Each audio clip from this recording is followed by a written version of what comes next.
Welcome to Valentine's 1974. This video was requested by a subscriber, so thank you for watching and for commenting. I appreciate you very much. This video is also dedicated to Mrs. Knipp. She was my 7th grade sewing teacher back in 1974 when I learned how to do macrame. And just grateful to all teachers out there, by the way. I'm using a macrame board. You don't have to. This is, macrame knots are just a series of square knots and half square knots. And those knots can be used for a lot of things. This video, this is going to be jewelry. This is the way that I was taught. If I get my terms wrong, please forgive me. I am just a human. And just quickly going to go through the beginning, okay?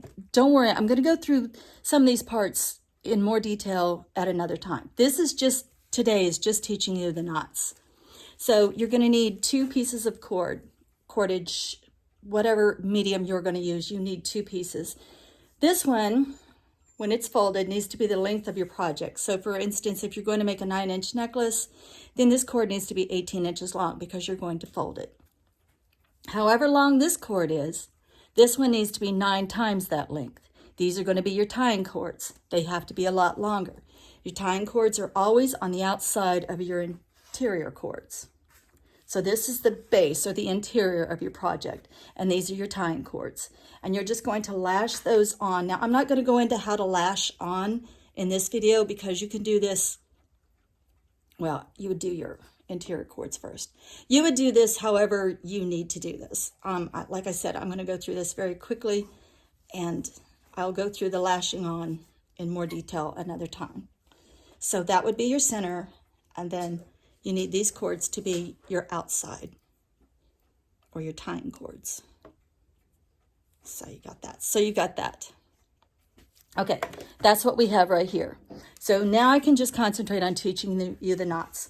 So this is how I was taught. This is my side A, this is my side B. For a square knot, you're going to start side A, and then the second knot you make, you're going to start side B. And then you're going to do side A and then side B. And that's going to create a square knot. So let me just show you a few. So, okay, this is the interior of your necklace. These are your tying cords. So take side A and you just throw it over everybody. Just throw him over there. That car went over there, right? He woke up the snake. The snake goes in the hole under the bridge and comes out the other side. Okay, so you started this on side A. Since we're making a square knot, now we're going to do side B. So now he becomes a snake. Okay, he runs over everybody. Wakes up the snake. What's the snake do? The snake goes in the hole, under the bridge, and out the other side. Now, always pull your tensions exactly the same for every one of your knots. Never change tension, just like in crochet. Okay, well, we know we started with side A and then went to side B, but if you had to get up and walk away and came back and said, oh, who do I start with now? I'm making square knots. There's going to be a little knot on the top. This is really, really hard for you to see. But there will be a tiny little, I wish I could bring this in closer.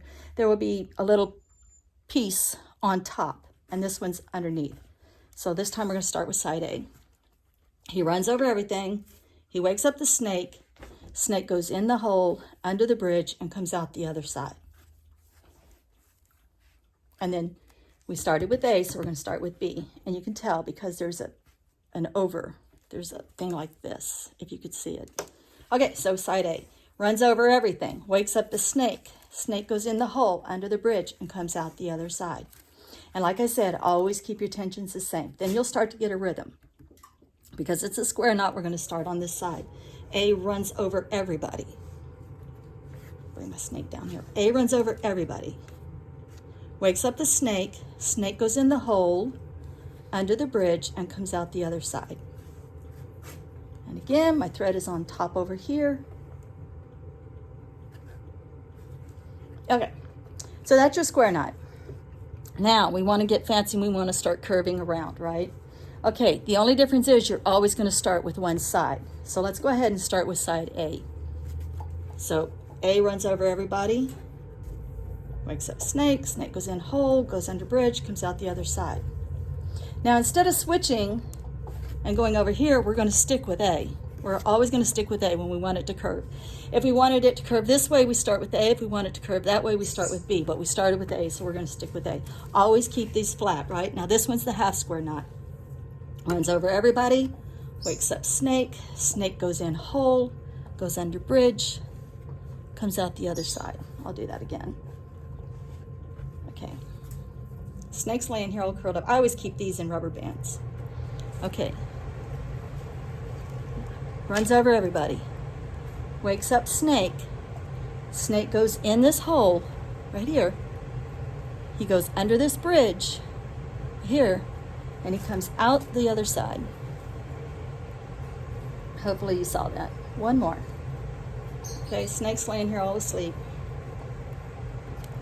Here comes the car. Runs over everybody. Wakes up snake. Sends snake in the hole, and under the bridge, and out the other side. Keep your attention the same always. Just a few more, just to let you see the rhythm. Because it's a half square knot, we're always going to start with A. Over everybody, in the hole, under the bridge, out the other side. Now if I want to go back, see how it's starting to curve around? If I wanted to go back to square knots, I would just start from B. But I'm going to stick with this. So runs over everybody, wakes up snake. Snake goes where? Through there, right? Through there. I'm trying to watch two things at once. Snake goes in here. He goes underneath this bridge, and he comes out over on this one. Always the same. Now let's go back to square knots. How do we do that? Instead of coming from this side, we come from this side. Throw it over everybody. Okay, it's over everybody. He goes right in his hole, under the bridge, and out the other side. Because we're doing square knots, we're going to keep exchanging sides. So A over here now. Runs over everybody. He goes in the hole, under the bridge, and out the other side. Now, if you want to put a bead on, all you do is just put all four of your cords together and slide a bead up, slide a bead, clear up in here, and then you just tie around the bead. Or you can put a bead on only two cords and tie around the bead. So let's say I wanted to put a bead on right now. I would just, maybe I want to do it this way and just put it on this. Then to get that bead to stay on there, I'm just going to do the same thing. Let's just say there's a bead sitting there. And my snake's laying here asleep. He's going to run over everybody. He's going to wake him up. He's going to go in this hole, under this bridge, and come out the other side. And then if there was a bead here, I could only tie up so far, right? So let's put an imaginary bead there. Now, it doesn't have to be a bead, it could be a space. And you're just going to do the same thing. You could just leave a space if you want to, and do the same thing. Over, wake him up, shove him in the hole. He goes under the bridge and comes out the other side. Okay, hopefully you got that. I'm just going to show you real quickly what you can do with it. It just becomes an art form for you. You get a feel. You can see where I've got the square knots. I've left a space. I always tell people, fill in that space with love and joy. You got your beads. You got your half square knots that curl. I'll show you on another one. This one is just nothing but square knots. This is the one I probably wear most often. My grandkids absolutely love this one. It's square knots. I don't know what it is about macrame necklaces, but they're like an art form, and children absolutely love to touch them and look at them. So my grandkids are actually disappointed if I'm not wearing a macrame necklace when I come visit, because they just love them. Here's a hotaibura.